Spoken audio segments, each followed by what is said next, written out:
Hi and welcome back to my channel, and welcome to my channel if you are new. I'm Jahan and today I'm going to be talking about my skincare journey. I've done this once already and it was way too long, so I'm going to film it again and hopefully it'll be shorter. But if you've got any specific questions about any of the steps or any of the products, please let me know. Leave a comment below and I will get back to you. I love chatting to you in the comments, and if you like this video and it's helpful, please give it a like. It helps my channel, and share it with somebody who you might be going through this or might be considering this, and I hope this video is informative and helpful for you. So I had a really lovely comment from somebody called Jodie on my Glossier haul saying that she was jealous of my skin, and I just want you to know, Jodie and everybody else, that my skin hasn't always looked like this. It's gone through a bit of a journey. I worked with a dermatologist to get to this point. I've never had really very bad skin, but I've had, obviously, like everybody, things about my skin that I've found uncomfortable or just bothered me in my day-to-day. It all started mainly after I had my children. So with my daughter, I had really bad acne through that pregnancy, and it stopped afterwards. And then with my son, I had this most amazing skin, but then obviously was left with loads of post-inflammatory scarring, which is the hyperpigmentation or dark marks on my skin, and I had some melasma from my pregnancy as well. So because of all those factors, I was left with skin that kind of bothered me a bit. And whilst I was on maternity, I was a beauty writer and a lifestyle writer for an online newspaper publication, and I got to interview some amazing dermatologists, and one of those included Dr. Sam Bunting, and I just clicked with the way she did things. And I always told myself that I would go back to her clinic at some point and see her or somebody within her clinic about my skin. And in January 2020, that's when I decided I'm going to get serious about my skin. So we're almost 2 years into this, so I just wanted to share with you. I've got photos to go along the way as well, how my skin was looking from the start to finish and the steps that she put in place. So it was really easy to make an appointment at Dr. Sam's clinic.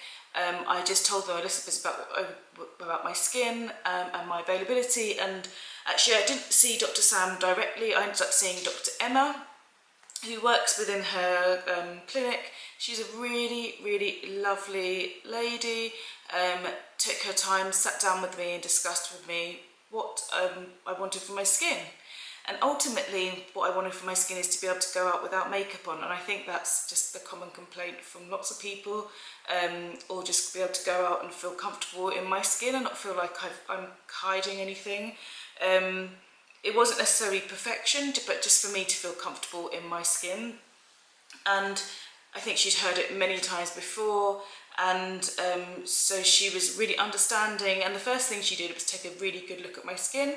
So she took my makeup off and then got her big magnifying mirror on and just really looked at my skin. And at this point in January, I thought my skin was looking pretty good.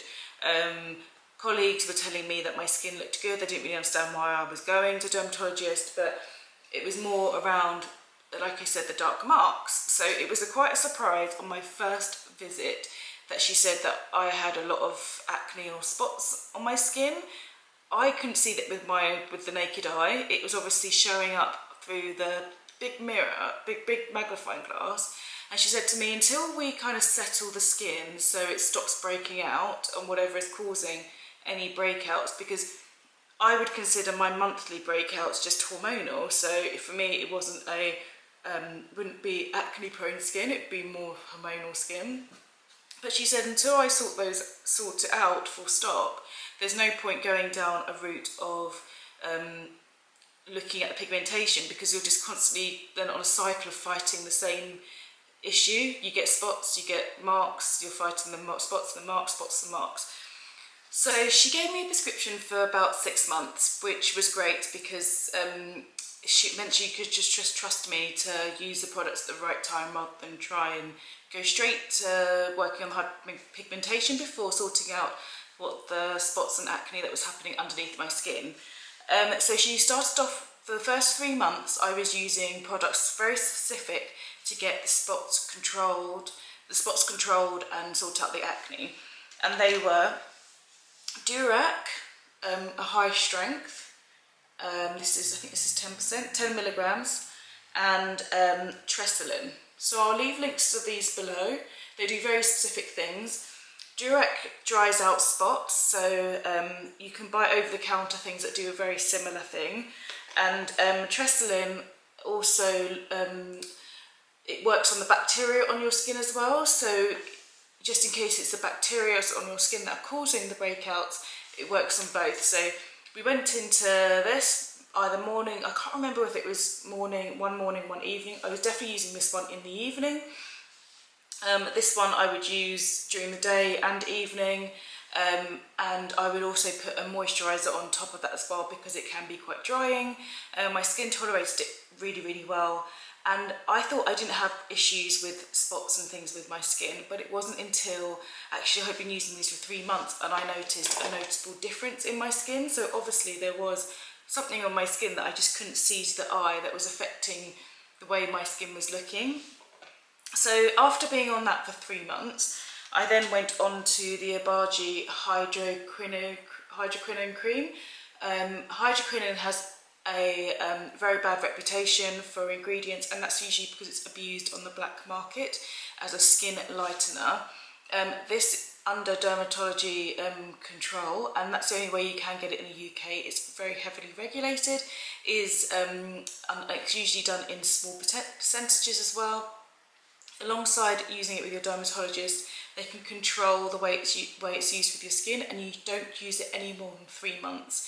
Now, for prolonged use of hydroquinone, especially in those high percentages that you don't know is in the cream if you buy it illegally, can cause blackening of the skin. You can look it up, it's really grim, and there's no going back from there. You can ruin your skin very easily, as well as it can cause issues with your organs as well if it's in a high dose, unregulated, and you don't know what it is. But under the control of your dermatologist, things like hydroquinone can significantly reduce the hyperpigmentation, melasma in your skin. It's just a one way of doing it, and I found that with the Abaji one, I saw some difference, definitely for sure, but not a huge amount of difference. And I thought that actually hydroquinone, because I had done research beforehand and I had watched another girl's video on YouTube, I can't remember, if I can find the video I'll link it below, where she had a quite significant difference with her skin by using hydroquinone, so I was quite excited to use this ingredient. And when I didn't have the same effect straight away, I was a little disappointed, but I shared that with my dermatologist. I shared that with Dr. Emma. She understood what I was saying, and again, it's that baby steps, and a lot of skincare is trial and error, even when you're working with a dermatologist.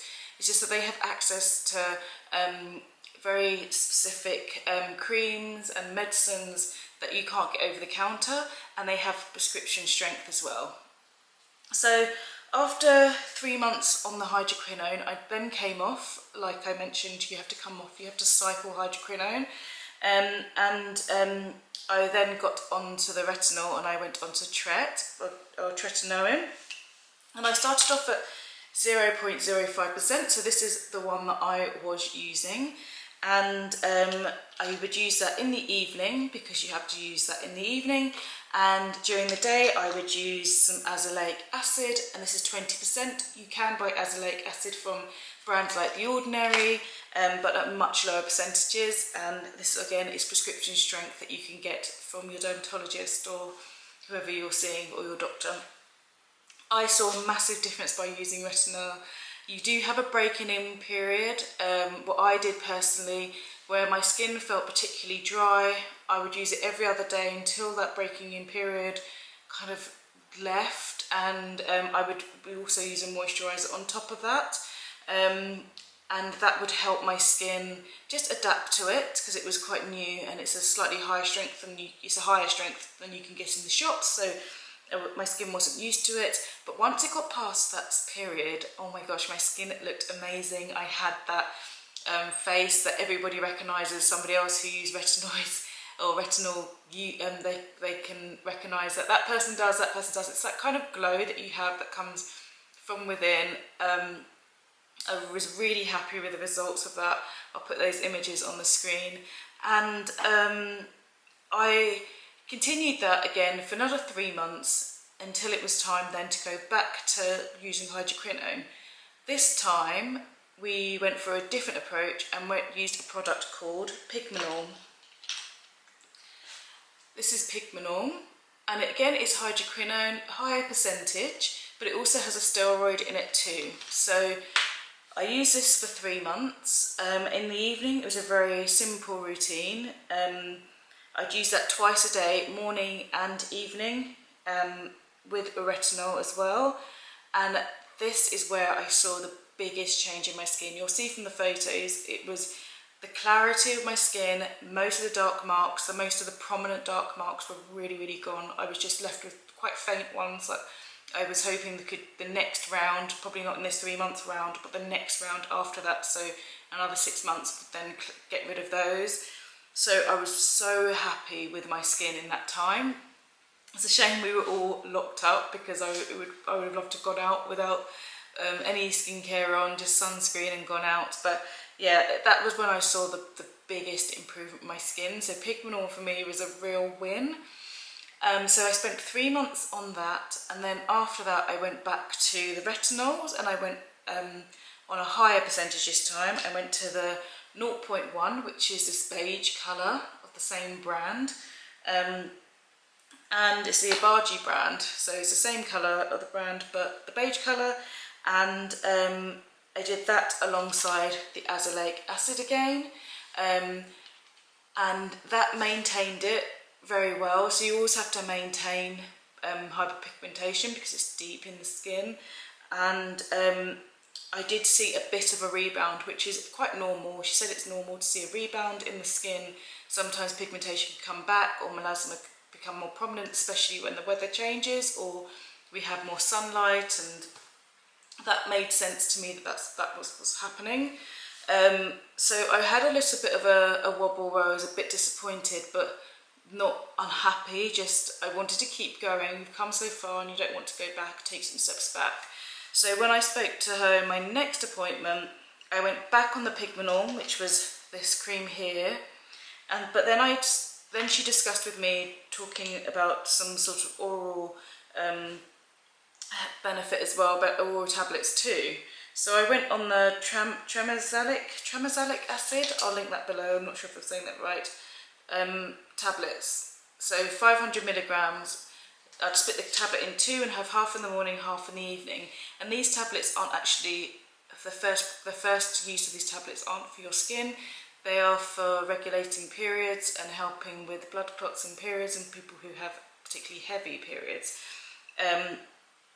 But the side effect of this is that they also help with the pigmentation of the skin as well. They found that it helps with that too. So I did the oral tablets and the topical Pigmanol cream, and that has worked really well. So I'm in this cycle at the moment where I'm taking the tablets and I'm using the Pigmanol, and that has worked really well. My skin is looking good. You guys have commented that my skin looks good.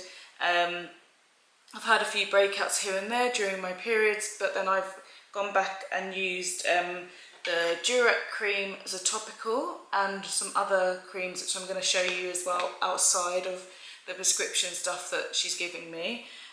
So my next appointment is the 15th of November, so I'm looking forward to seeing Dr. Emma then, to see what the next stage of my skin journey is going to be. I'm sure it will be off the hydroquinone and probably back on the retinoids, on the Tret again, and probably Azelaic Acid, but she's going to take a closer look at my skin because we've been online, we've seen everything online for the last 18 months, and I'm going to see her face to face this time, which is going to be great. So she's going to be able to get an up close look at my face and decide what's the best course of action going on next. So outside of the prescribed medication that she gave me, I just want to tell you a bit about the things that I bought over the counter to help at the same time.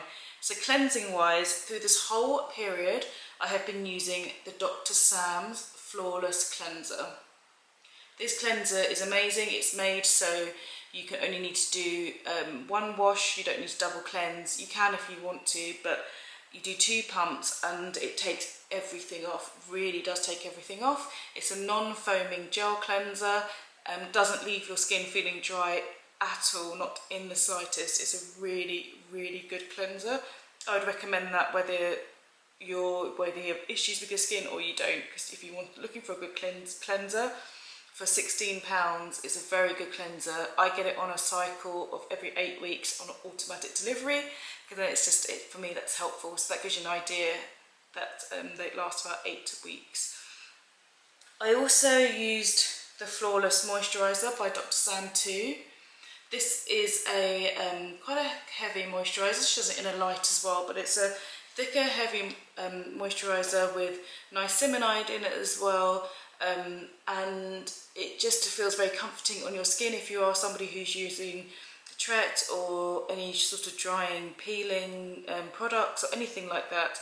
It does really help with your skin texture and helps with the skin's barrier too. So it's all about repairing the skin barriers with her moisturisers, which I think is really important when you're going through this kind of skin journey, not to be too rough with your skin, and just to remember to protect it so you don't go into things like dermatitis or anything like that. So that's the reason why I've used that moisturiser along the way.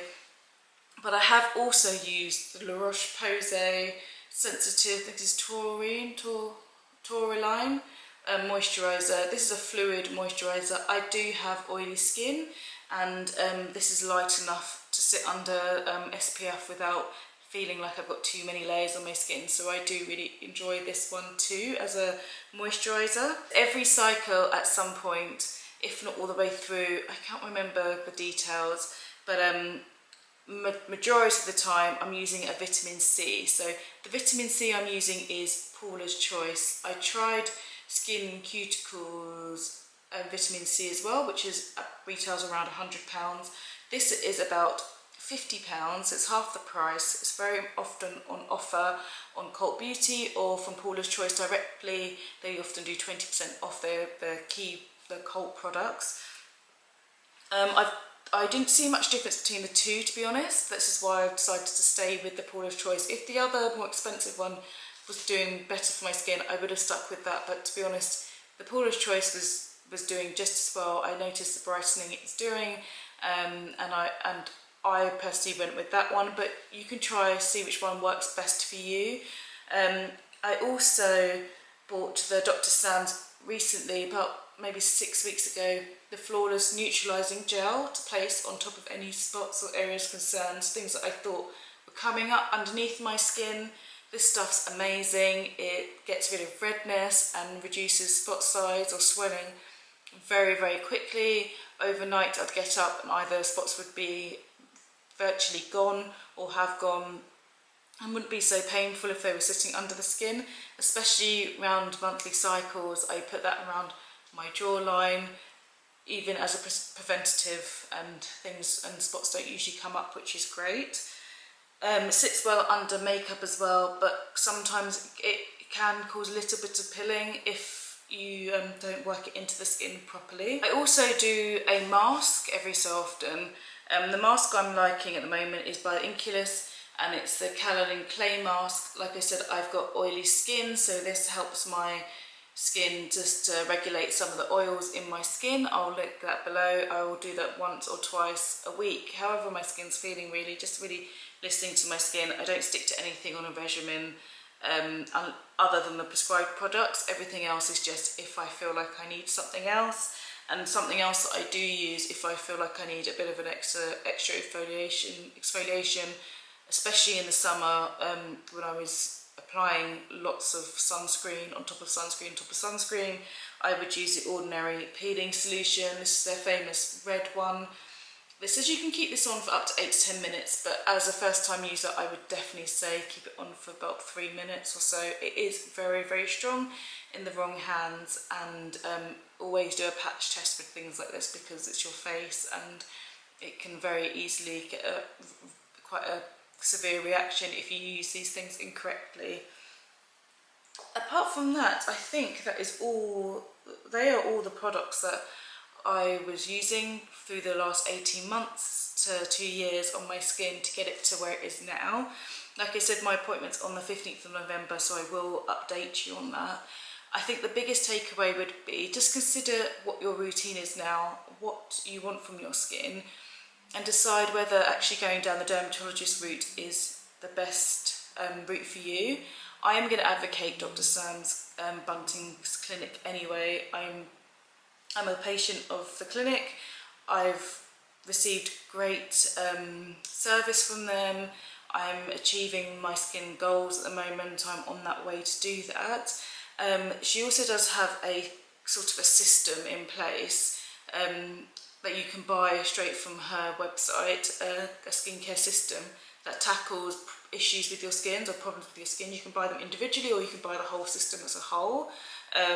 I've seen the before and afters on Instagram and from her website, the feedback she gets, and some of the before and afters are amazing. So people with severe acne now have clear skin, or mild acne have like clear glowing skin. So the big takeaway that I want you to have from this is that whatever your skin state is in now, you can get great skin with the right advice from the right people and with the right skincare systems in place, that you can achieve those things. So I suggest speaking to a dermatologist, just inquiring, or just, I will link the links below to the skincare systems that I think are great and a good place to start for you. And if you've got any questions at all from anything that I've said before, if you want me to go into details of any of the prescribed medicines or any of the things that I don't use on prescription, please comment, let me know, and I'm more than happy to do another video or just give you some more information in the comment box below. But I'm really glad I was able to share this with you, and I hope this has been really helpful for you, and I'll see you again soon.